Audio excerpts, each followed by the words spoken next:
This projector right here has over 200 reviews on Amazon, 4.9 stars out of 5. So I had to get one in. I had to find out if this was actually worth all the hype that it is, or was that maybe manufactured hype. I gotta say, it might just live up to the hype. This is the Toptro X9 budget-friendly projector. Now, this projector retails for around $350. You can get it right now for about $250 if you use the $100 off coupon. Don't worry about looking for it. I'll put a link down in the description of the video so that you can find it. Now, whenever we're looking at a $250 projector like this, there's going to be trade-offs that are going to be made. And the question is always, are those trade-offs the trade-offs that you would prefer? The Toptro X9 made some pretty amazing claims. Like, one of the claims it said is that it used a glass lens. And sure enough, it does. And that's really impressive. Typically, we're gonna find a plastic lens on a projector in this price point, and that's because it's, of course, cheaper. But the glass lens is going to give you better image quality, typically, and better colors.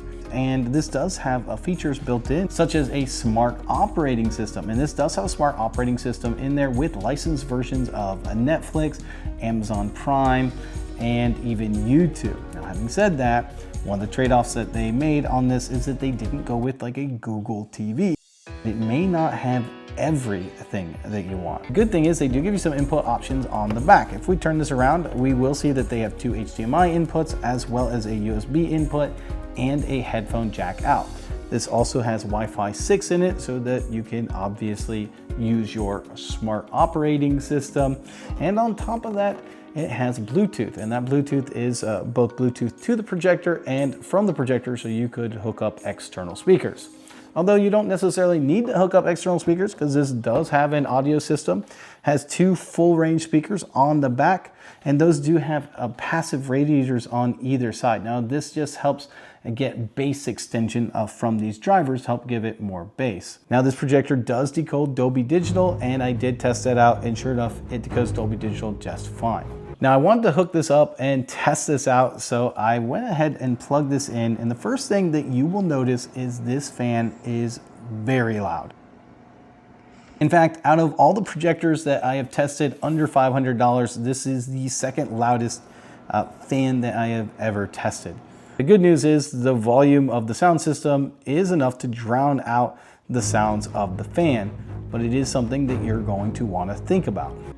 Now, the other good thing is when I hooked this up was how easy it was to get this picture on the screen. If you notice on the front, it has an IR sensor and it also has something that says autofocus. Now, what this does is when you put this on the screen, it will auto zoom in, it'll auto keystone, it will autofocus, and it does a really good job. In fact, it's done one of the best jobs that I've seen at this price point. And so I was very impressed with how that hooks it up. Now, because this is a budget projector, just like all the budget projectors, it does do that digitally. So you will want to hook this up as close to the center as you can, if you can. Now, for something like this, you'd want to use something like a projector tripod. There is no hole in the middle for like a normal camera tripod. You could also mount this from the ceiling if you were so inclined to do that. You can just remove these feet and it does have mounting ports, so 4 mounting points for that.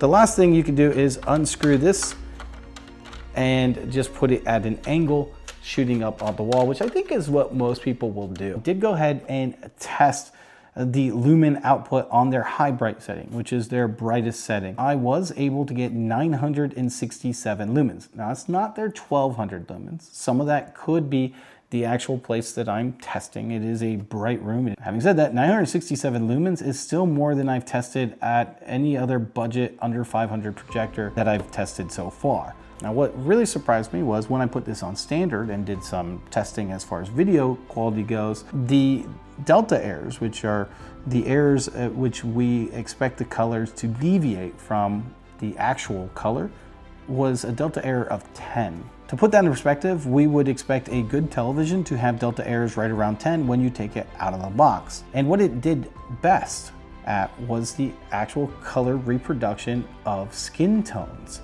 where it had a delta error of 8, meaning that skin tones looked more natural than it would on other projectors. And that's something that most people are very sensitive to. Even though that this was a good projector, I noticed that I was missing some details in some scenes. So like, for example, this scene in Cars, although it looks really good, I know that I should be getting some more details in the hood that are just being blown out. So I did make some changes to gamma, brightness, and contrast. I was able to get those details back on the hood on Cars. And the thing that I didn't expect was that the colors got even better. So instead of having a delta error of 10, now they're closer to a delta error of 6, which makes this very good for a projector in this price point. Now, it's not perfect. We know that something like this can't reproduce the amount of colors that you could when you buy like a $2,000 projector. And that's true with this. When we take a look at it, it's only reproducing about 68% of Rec. 709. Having said that, that's still just a little bit higher than the typical 65% that I typically average on projectors in this price point. When I played the dark detail though, this is where this really surprised me. The blacks were significantly deeper and darker than I would expect out of a projector at this price point. Typically, I would expect these to be more of a light gray. And I would expect the shadow detail to all be blown out. And that just wasn't the case. Now, I did increase the brightness just a little to bring out that shadow detail a little bit more. This is going to be probably more of a personal choice, but I liked doing that. So I knew that Rec. 709 could look good, but I didn't know about the HDR content. So I did hook up some HDR content to this. I tested Alien Romulus once again with HDR content. I did turn the brightness up just a little to 53 just to get that shadow detail back in. But even this on Godzilla vs. Kong, when you take a look at Godzilla's face, it's just impressive at how much detail is coming up from this. This is not what I would expect out of a $250 projector.